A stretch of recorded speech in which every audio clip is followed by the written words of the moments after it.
ਮਸਜਿਦ ਜ਼ਿਆਦਾਤਰ ਨਾ ਵਿਜ਼ਿਟਿੰਗ ਪੁਆਇੰਟ ਲਈ ਯੂਜ਼ ਹੋਣ ਲੱਗ ਗਈ ਹੈ। ਆਹ ਵਾਲੀ ਫੈਸਲ ਮਸਜਿਦ ਮੈਂ ਕਿਹਾ ਜ਼ਿਆਦਾਤਰ ਨਾ ਵਿਜ਼ਿਟਿੰਗ ਪੁਆਇੰਟ ਲਈ ਯੂਜ਼ ਹੋਣ ਲੱਗ ਗਈ ਹੈ।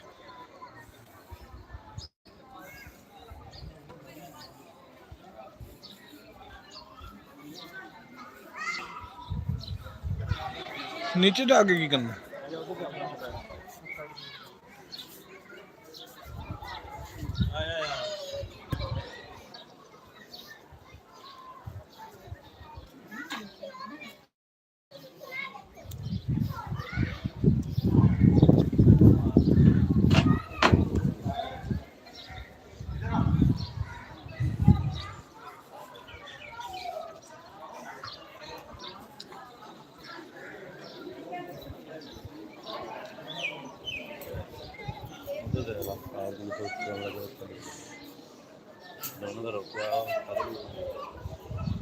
आज उस मंदिर के दूध में आना जी ऐसा चल चल हाँ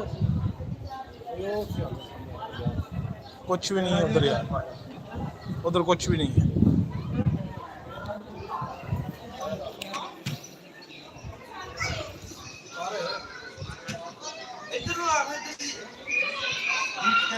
ਚੱਲਦੇ ਨਾ ਪੂਰਾ ਵਿਊ ਆਏਗਾ ਤੇ ਇੱਧਰ ਪਿੱਛਾ ਬਣਾਉਂਦੇ यार